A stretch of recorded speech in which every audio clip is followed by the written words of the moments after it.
kemudian bapak-bapak dan juga adik-adik kelas 7 ya, kelas 7 alhamdulillah saat ini kondisi sehat dan masih suasana yang segar karena masih pagi hari.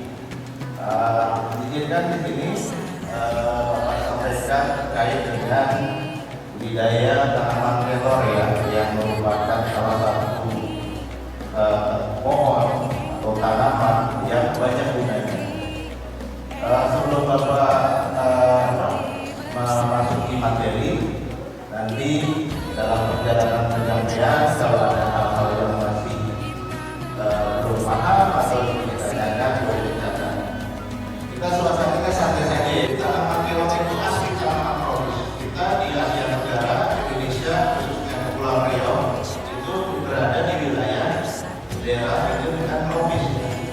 Nah, kalau dari sejarahnya di literatur di internet dan sebagainya, kelor ini berasal kurang lebih penyebarannya dimulai dari India, terus bergeser ke daerah yang lainnya.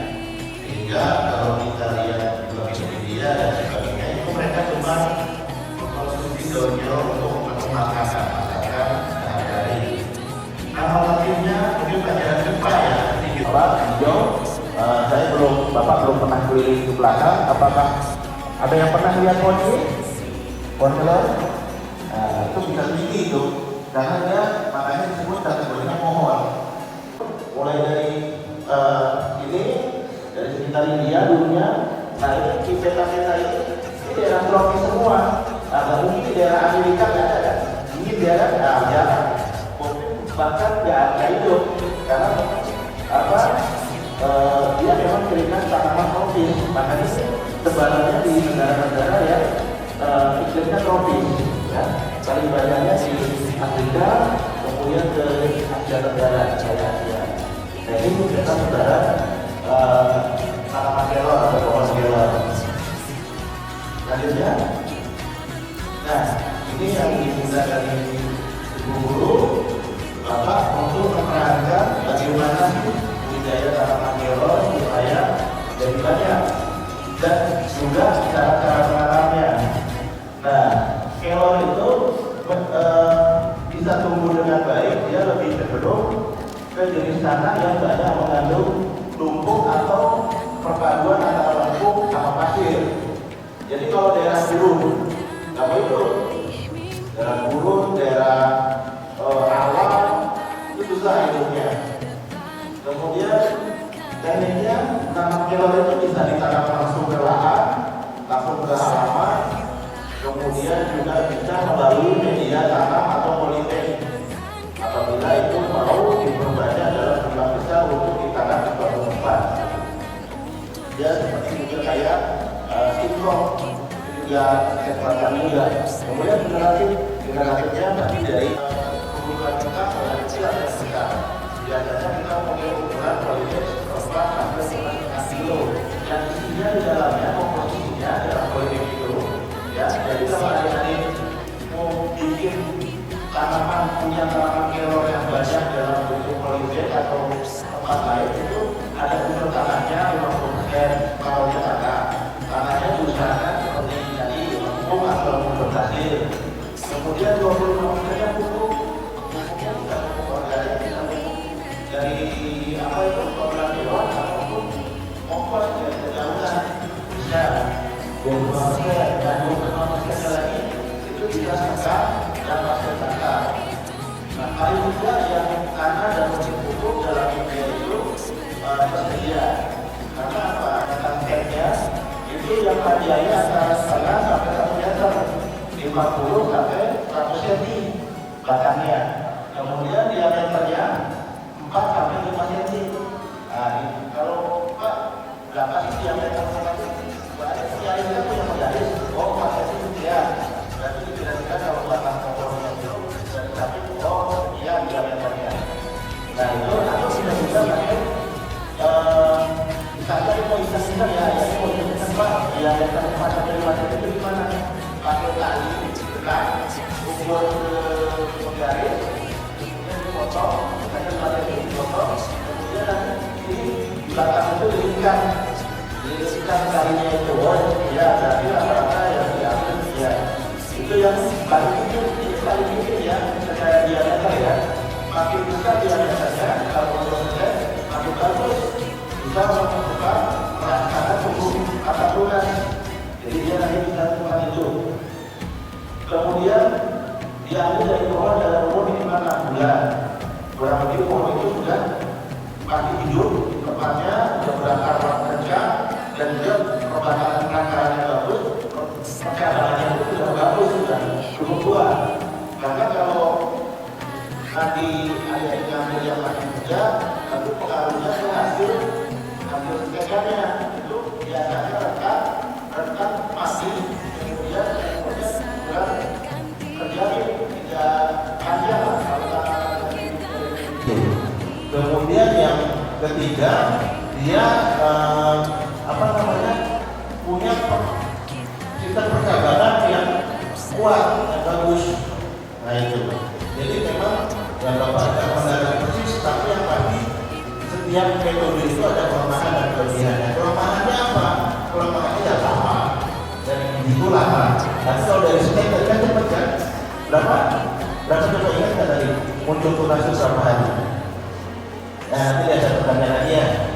Nanti mana tahu tidak jadi soal ujian. Oke ya, ini contoh hasilnya ya.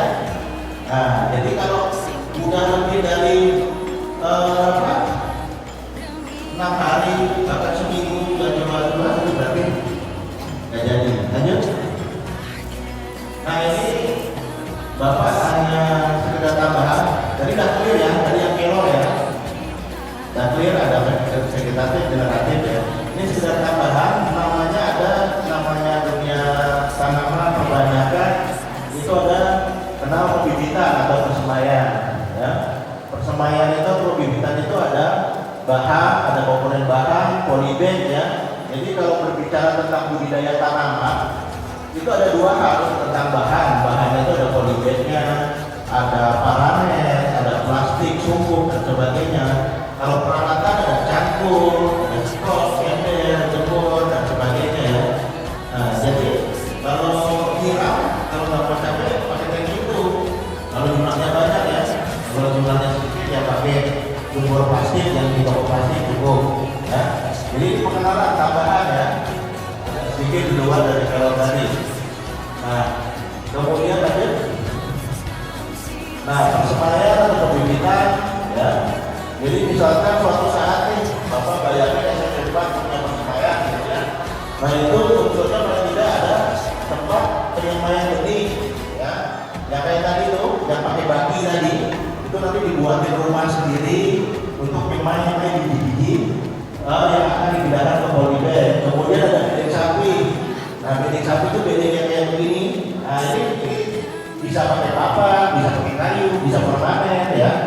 Jadi polybag tadi ditaruh di dalam kotak-kotak ini dari benih-benih tadi yang sudah ditancap tadi.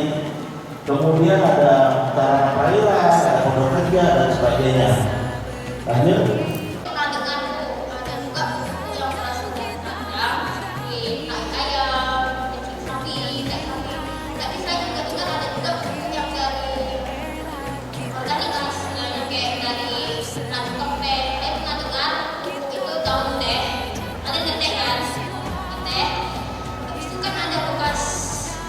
Daun tehnya, lalu kalian jemur, lalu kalian taruh di pupuk. Itu bagus tak pupuknya? Baik, pertanyaan rumah seputar pupuk. Pupuk apa yang bagus untuk penanaman daun Bisa untuk terinfeksi lah ibaratnya, sehingga dia memperlambat pertumbuhan akar. Ya. Nah itu apa namanya? Ya, 3. Nah, ini 4. Nah, paham ya? Oke, 1, 3.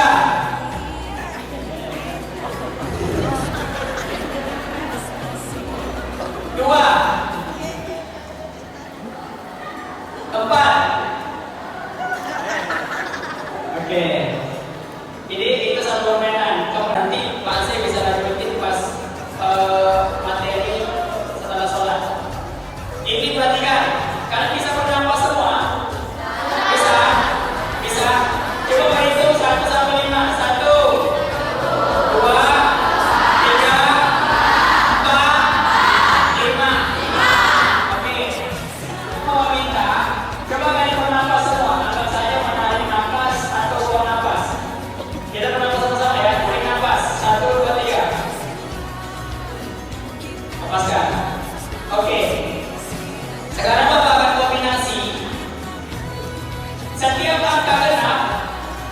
kalian